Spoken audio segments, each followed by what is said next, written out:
Do you ever wonder how dirty your child's school is?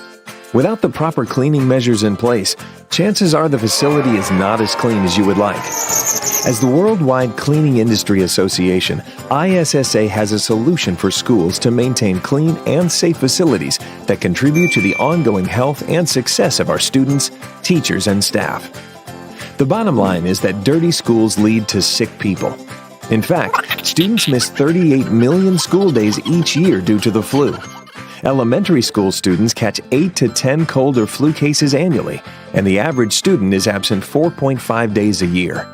And when kids get sick, teachers and staff do too. The cost of these absences is significant, both socially and economically. Frequently absent students are more likely to drop out of school, while absent teachers cost schools more than $25 billion every year.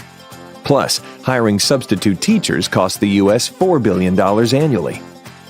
Cleaning isn't just about appearance. It plays a pivotal role in keeping students and teachers healthy.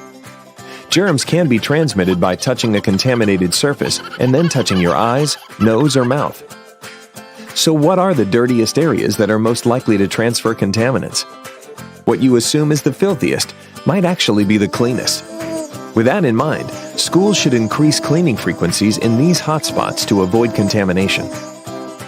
The unfortunate reality is that school budgets are being cut, and the problem is getting worse. On top of that, less than half of schools offer guidance for infectious disease prevention, and cleanliness is only defined by visual inspection. However, when quantitative standards are used to measure cleanliness, health can improve. The ISSA Clean Standard K-12 is a free tool your school can use to measure and improve cleaning effectiveness. The standard includes desired levels of cleanliness, recommended monitoring and audit procedures, plus how to use inspection results to create a clean, safe, and healthy learning environment.